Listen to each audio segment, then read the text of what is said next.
Ini peta perjalanan Paulus tentu saya tidak akan membawa kita untuk melihat bagian ini. Tetapi paling tidak dari perjalanan demi perjalanan sungguh luar biasa cara Tuhan menyerta perjalanan Paulus. Ya, yang jelas bahwa ketika Paulus bekerja membuat tenda bersama dengan Aquila dan Priscilla itu bagian dari salah satu bagaimana memenuhi kebutuhan hidupnya. Sekalipun dia pemberita Injil, dia sebagai seorang rasul bukan berarti dia tidak perlu makan ya. Bukan berarti dia tidak perlu minum, bukan berarti tidak perlu kebutuhan-kebutuhan lain atau keuangan, bukan berarti demikian. Karena pada waktu itu tentu tidak seperti zaman sekarang punya hamba Tuhan atau pendeta atau penginjil punya gaji, tidak. Kalau zaman sekarang kan beda dengan zaman dahulu. Tetapi yang menarik bahwa dia seorang yang terpelajar tapi punya skill yang luar biasa, punya kemampuan khusus sekalipun dia seorang teolog kalau zaman sekarang seorang guru besar lah ya, tetapi tidak gengsi. Ya, tetapi juga tidak bisa dijadikan alasan untuk kemudian wah kalau begitu hamba Tuhan boleh bisnis dong. Bukan itu juga alasannya karena memang Paulus pun tidak menjadikan membuat tenda ini sebagai tempat dia untuk berbisnis juga ya. Kalau memang yang dipanggil Tuhan secara full timer ya. Tapi yang menarik bahwa memang tiap orang-orang Yahudi selalu dibekali oleh orang tua untuk meneruskan satu pekerjaan seperti Yesus anak tukang kayu misalnya dari Yusuf, maka Yesus pun disebut sebagai tukang kayu. Jadi besar kemungkinan dari keluarga Paulus pun orang tua entah nenek moyangnya adalah pembuat tenda. Seperti kalau kita melihat bagian lain murid Tuhan Yesus, ya Petrus, Yakobus dan Yohanes, orang tuanya adalah nelayan, maka anak-anaknya jadi nelayan. Nah, itu gambaran kehidupan keadaan orang Yahudi pada waktu itu. Sehingga ya pekerjaan itulah yang kemudian keteruskan karena memang mereka nggak mau kalau anaknya menjadi pengemis, apalagi sampai menjadi pencuri. Ya. Nah, itu tidak ada dalam agenda orang Yahudi. Orang Yahudi itu pekerja yang keras. Ya, mereka tidak pernah merasa malu. Ya, sekalipun secara biaya hidup, kalau dari aturan-aturan Taurat mereka bisa menerima ya, dari persembahan yang dikumpulkan, tetapi kan mereka sudah menjadi pengikut Kristus, tidak lagi dalam kelompok imam-imam atau agama Yudais, sehingga mereka hidup untuk memenuhi kebutuhan hidup mereka ya kadang dari bekerja begitu. Ya hidup menghidupi diri dengan pekerjaan sendiri supaya tidak menjadi beban bagi Injil. Itulah yang Paulus sampaikan dalam beberapa tulisannya. Teman sekerja Aquila dan Priscilla. Ya, orang Yahudi, orang Pontus, orang diaspora, bijakan Kaisar Claudius pada waktu itu menyuruh orang Yahudi keluar dari Roma karena memang ada kerusuhan yang senantiasa dibuat oleh orang Yahudi. Kalau kita baca kisah para rasul, orang Yahudi selalu membuat kerusuhan. Kerusuhan itu adalah kerusuhan bukan untuk satu politik, tapi kerusuhan lebih kepada keagamaan, hasut menghasut, sehingga itu membuat stabilitas kepemerintahan kekaisaran Roma. Kaisar pada waktu itu Kaisar Claudius merasa bahwa ini orang Yahudi selalu membuat rusuh, maka mereka diusir dari Romawi, dari Italia. Nah, itulah yang sebetulnya melatar belakangi pemerintah Claudius atau Kaisar Claudius untuk mengusir orang-orang Yahudi. Jadi lebih kepada satu hasutan yang kemudian sampai kepada Kaisar nanti di Kaisar yang nanti kemudian kita lihat juga, sehingga orang-orang Yahudi yang kemudian mau memperkarakan Paulus tidak ditanggapi oleh Kaisar yang berikutnya nanti. Orang Yahudi menganiaya pengikut Kristus. Nah, maka ketika orang Yahudi menganiaya pengikut Kristus, konsekuensi yang dilakukan, yang diberikan oleh Kaisar kepada mereka, mereka tidak memandang bahwa ini orang Yahudi pengikut Kristus atau orang Yahudi yang masih Yudaisme. Bagi Kaisar sama-sama Yahudi, ya udah usir aja. Ya, sehingga sama-sama teraniaya, terusir, termasuk Aquila dan Priscilla tadi ya. Nah, setiap hari Sabat ini selalu berusaha meyakinkan orang Yahudi, orang Yunani. Kenapa? Ya Paulus meyakinkan mereka karena Paulus berpegang teguh pada kekuatan Allah yang menyelamatkan melalui Injil. Injil baik kepada orang Yahudi maupun kepada orang Yunani. Kenapa Paulus begitu ingin meyakinkan baik orang Yahudi maupun Yunani? Karena dalam tulisan lain bahwa Paulus merasa atau menganggap dirinya berhutang, sehingga bagi dia terus-menerus memberitakan, ya didesak oleh kasih Allah, itulah yang membuat Paulus untuk terus-menerus meyakinkan orang kecintaannya kepada bangsanya, kecintaannya kepada orang Yahudi. Dia rindu kalau orang-orang Yahudi juga bagian lain. Sehingga ya Paulus betul-betul menyadari betapa pentingnya memberitakan Injil kepada kaum sebangsanya, kecintaan yang luar biasa. Tapi menarik bahwa ada kedatangan teman sepelayanannya Silas dan Timotius. Tadi sudah disinggung juga ya, bahwa bicara pelayanan kan bukan bicara tentang seorang diri, tapi bicara melayani, bicara tentang kebersamaan. Satu kan nanti ada Priscilla dan Aquila juga. Orang-orang awam, orang-orang biasa yang sebetulnya dilibatkan juga di dalam satu pekabaran Injil yang luar biasa. Menarik bahwa apa yang disampaikan dalam bagian ini, kesibukan Paulus dalam bekerja tidak membuat dia lupa atau tidak membuat dia lalai untuk memberitakan Injil. Kesibukan membuat tenda atau kesibukan pekerjaan-pekerjaan lain itu tidak membuat dia lalai, tidak membuat dia lengah, tidak membuat dia untuk tidak setia memberitakan Injil.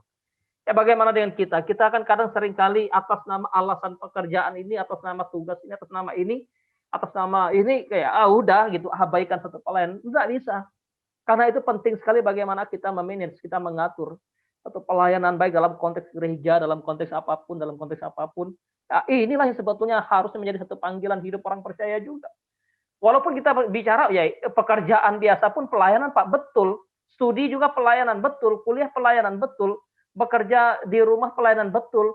Tetapi pekerjaan-pekerjaan itu kan tidak boleh menjadi alasan bagi kita untuk betul-betul tidak memberitakan Injil, untuk tidak melayani, untuk tidak melakukan hal yang membawa orang atau menuntun orang kepada Kristus. Apalagi dengan zaman media sekarang kan, sungguh luar biasa. Kita nggak bisa terlena. Kita harus memberitakan Injil juga. Ya tantangan dalam penolakan orang-orang Yahudi pada Paulus. Menarik bahwa perlawanan orang Yahudi terhadap Injil, musuh, menghujat. Siapa penghujat Injil? Siapa musuh Injil? Orang-orang Yahudi tentu bukan semua, ada yang percaya juga. Paulus mengebaskan debu, kita sudah jelas bagian ini juga. Mengebaskan debu dalam pasal yang ke-13 juga sudah dilakukan oleh teman sepelayanannya juga ya. Ketika Barnabas di dalam pasal 13 ayat 51 kita sudah bahas. Ya, dia juga mengebaskan debu, keluar meninggalkan rumah ibadat di dalam pemberitaan Injil yang dilakukan oleh murid Tuhan Yesus juga. Apa maksudnya? Tanggung jawab Paulus sebagai pemberita Injil telah dilaksanakan, itu sudah singgung. Tetapi juga pengebasan debu menjadi satu tanda penghakiman Injil atas mereka yang menolak. Sehingga Paulus katakan, kalau darahmu tercurah, darahmu binasa, aku tidak bertanggung jawab lagi. Penghakiman Injil atas mereka yang tidak percaya. Jadi tidak ada rasa bersalah atas kematian orang yang berjumpa dengan kita ketika mereka mati, menikah, atau ketika mereka dalam kebinasaan. Jadi kalau kita memperhatikan bagian ini melihat kepada satu tulisan Yehezkiel pasal 3 ayat 18 dan 19, atau diulang lagi pasal 33 ayat 8 dan 9. Allah berkata kepada Yehezkiel, kalau ada kematian, engkau pasti dihukum mati, dan engkau tidak memperingatkan dia, ya, atau tidak berkata-kata apa untuk memperingatkan orang jahat itu dari hidupnya yang jahat supaya ia tetap hidup. Orang jahat itu akan mati, maka kesalahannya, dalam kesalahan kematiannya, aku akan menuntut pertanggungjawaban nyawanya daripadamu. Menarik bahwa itulah sebetulnya gambaran kehidupan kita. Kalau ada orang, kalau ada teman, kalau ada sahabat, kalau ada rekan, kalau ada keluarga yang bersalah, maka kita harus mengingatkan mereka, menyadarkan mereka, menegur mereka. Kalau ternyata kita tahu mereka bersalah dan kita membiarkan mereka bersalah, kita tidak menegur, kita menyetujui kesalahan mereka dan kita ikut bertanggung jawab dalam kesalahan itu. Karena itu konsekuensi dari menegur orang bersalah ya luar biasa, dan Paulus pun menegur Petrus ya dalam tulisannya kepada orang-orang di Galatia.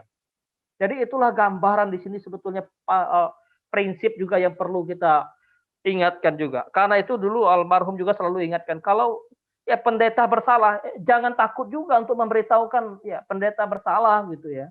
Jangan karena pendeta lalu anti kesalahan dan anti ditegur, juga nggak bisa. Kalau saya bersalah, Bapak Ibu, teman-teman ingatkan saya juga begitu loh ya.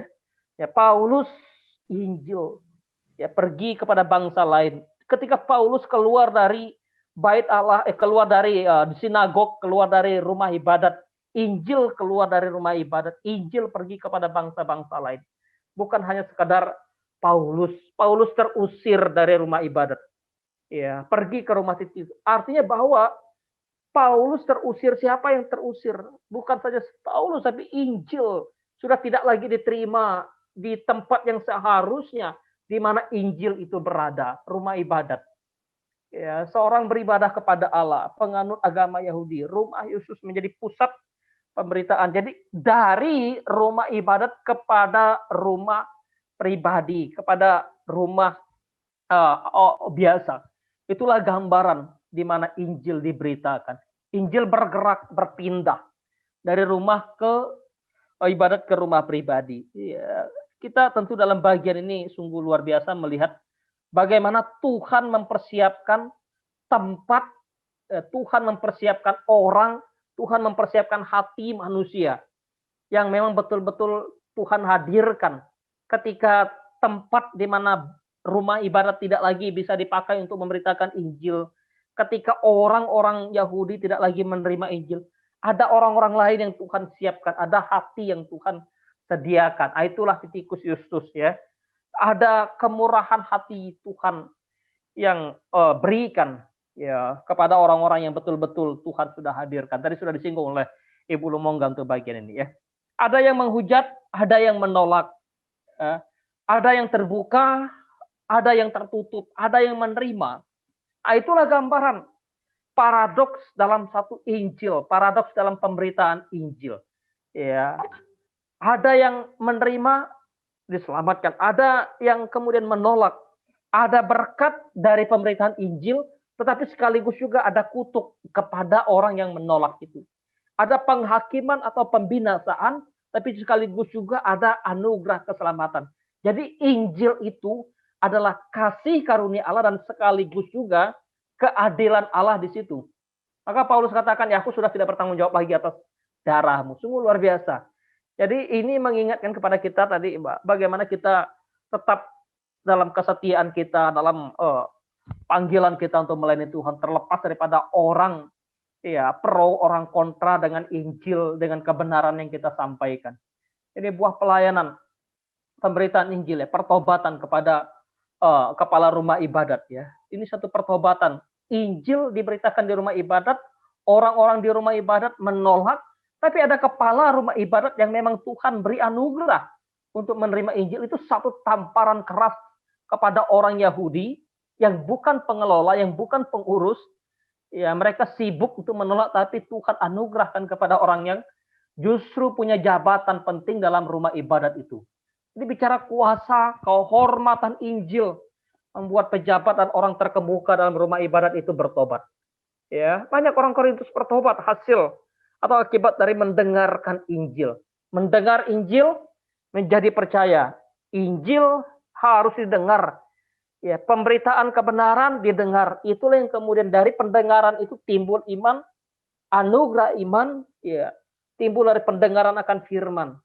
Mendengar orang percaya, di situ memberi diri dibaptis. Ya, mereka rela teraniaya, siap ketika kepala rumah ibadat ini menerima Injil, dia tahu konsekuensinya.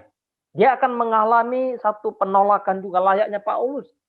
Sehingga siapa yang membuka hati orang untuk menerima Injil kalau bukan Allah? Yang memampukan orang untuk kemudian mengalami keteraniayaan juga. Ya, nanti Sostenes juga ya. Hidup bagi Kristus sebagaimana Paulus hidup, itulah risikonya. Menanggung apa yang Paulus tanggung.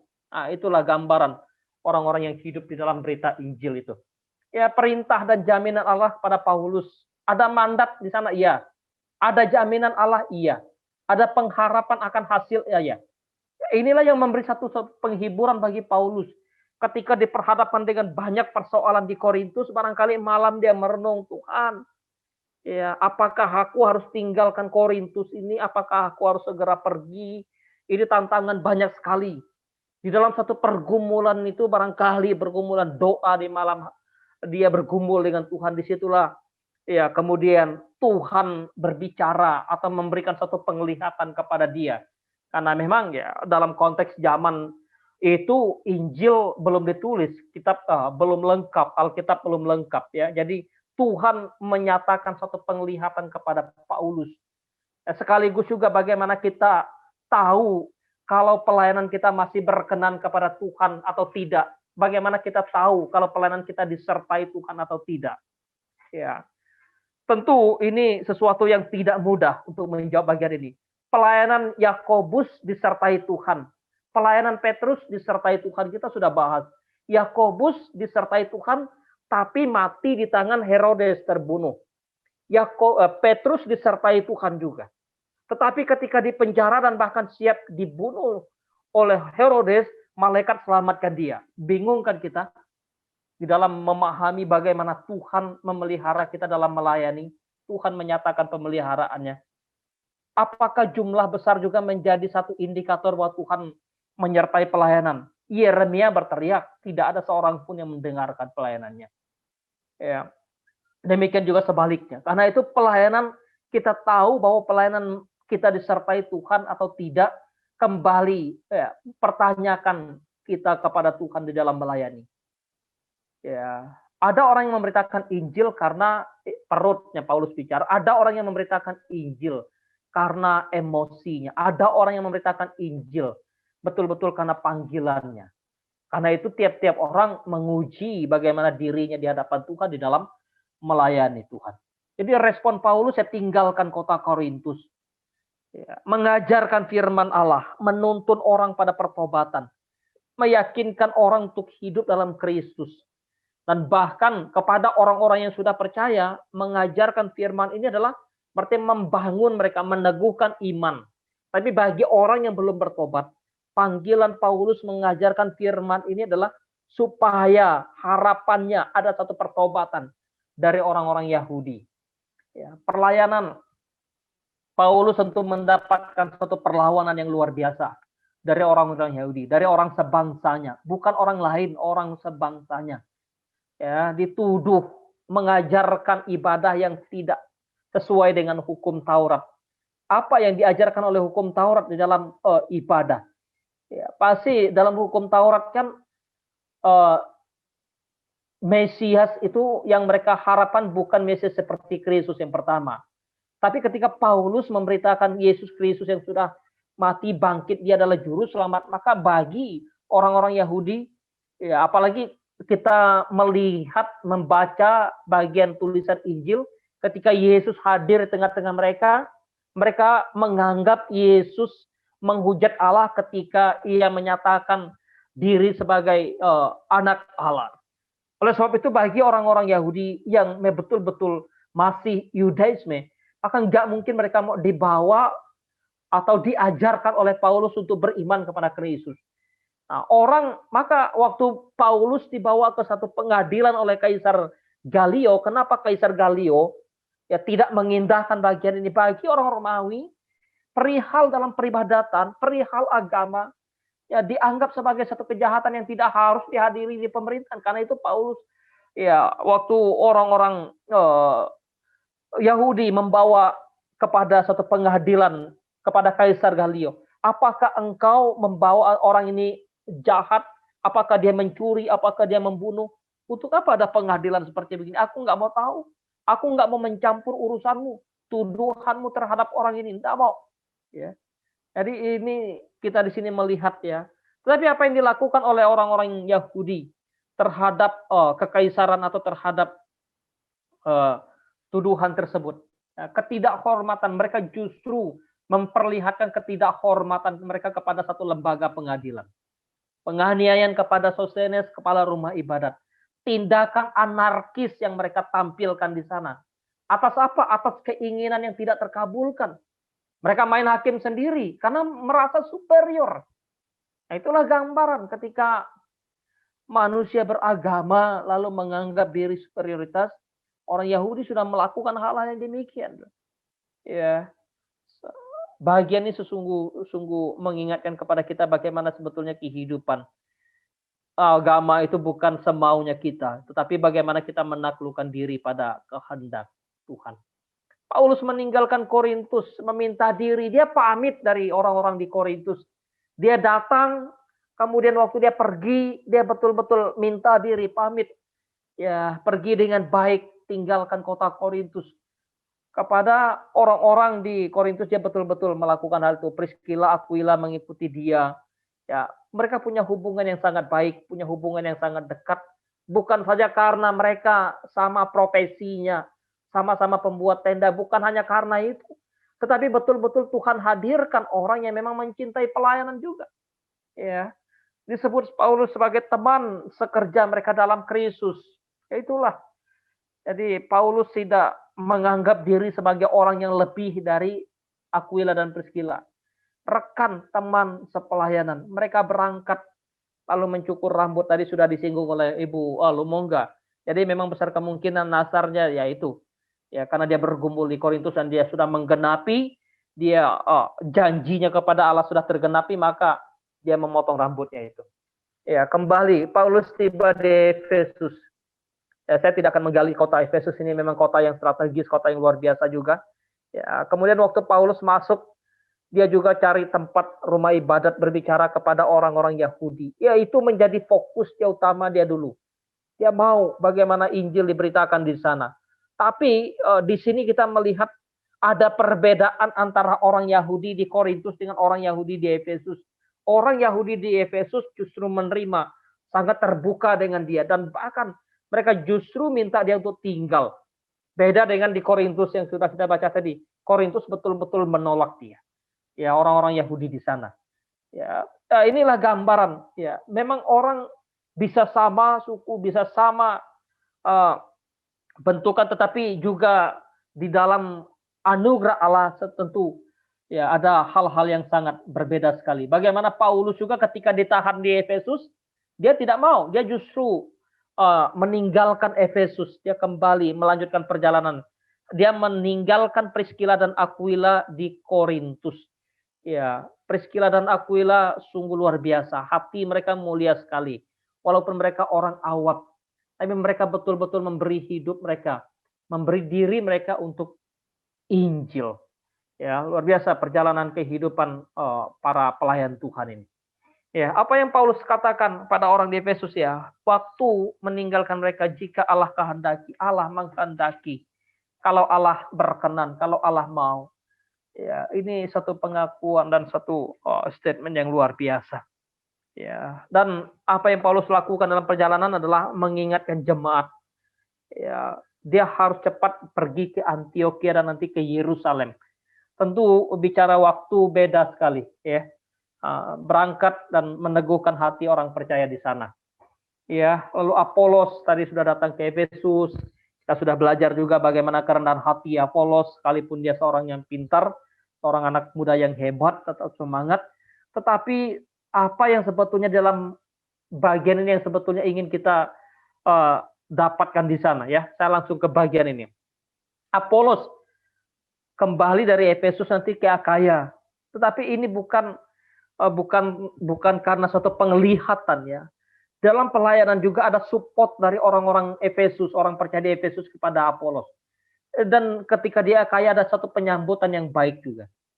Tapi sungguh luar biasa sebelum bagian ini, apa yang dilakukan atau apa yang dimiliki oleh Apolos adalah dia sudah menerima pengajaran. Tahu dari mana dia menerima pengajaran. Dia di Mesir, di Alexandria. Dia bukan orang yang berada di Yerusalem. Sehingga besar kemungkinan dia menerima pengajaran tentang Taurat, tentang perjanjian lama ini adalah dari orang tuanya. Dari orang-orang Yahudi di sekitarnya yang diaspora ke Mesir. Sehingga tidak heran kalau dia hanya mengetahui atau memahami tentang apa yang diajarkan oleh Yohanes Pembaptis itu, atau baptisan Yohanes itu. Tetapi dari menerima ya pengajaran baru punya semangat untuk berbicara. Jadi terima dulu pengajaran, belajar dulu, tahu dulu. Baru kemudian berbicara, baru kemudian menyampaikan firman baru. lalu keberanian mengajar dan selanjutnya bagaimana dia mengajar dengan sungguh luar biasa. Nah, Bapak Ibu teman-teman yang dikasihi oleh Tuhan Yesus Kristus. Jadi sekali lagi bahwa perjalanan melayani Tuhan itu memang tidak gampang ya. Kita bisa melayani Tuhan dengan cara yang Tuhan eh, hadirkan dengan talenta, dengan kekuatan, dengan potensi yang Tuhan berikan kepada setiap kita. Kita kembalikan itu kepada Tuhan. Untuk menguji, mengetahui pelayanan kita, maka bergumulah dengan Tuhan. Mintalah pimpinan, minta hikmat daripada Tuhan. Sekiranya kita tulus, kita murni, kita melayani, bukan karena tidak ada tantangan, baru pelayanan kita disertai Tuhan, bukan juga. Pelayanan yang banyak masalah pun bukan berarti bahwa Tuhan tidak hadir di sana. Tentu rupa pelayanan, rupa kehadiran Tuhan di dalam pelayanan itu sungguh berbeda-beda. Ya, karena itu biarlah tiap-tiap kita masing-masing uji diri dalam melayani, setialah kita. Ya, tantangan demi tantangan selalu ada. Kesulitan-kesulitan ada. Tetapi haruskah kita menyerah di dalam melayani Tuhan?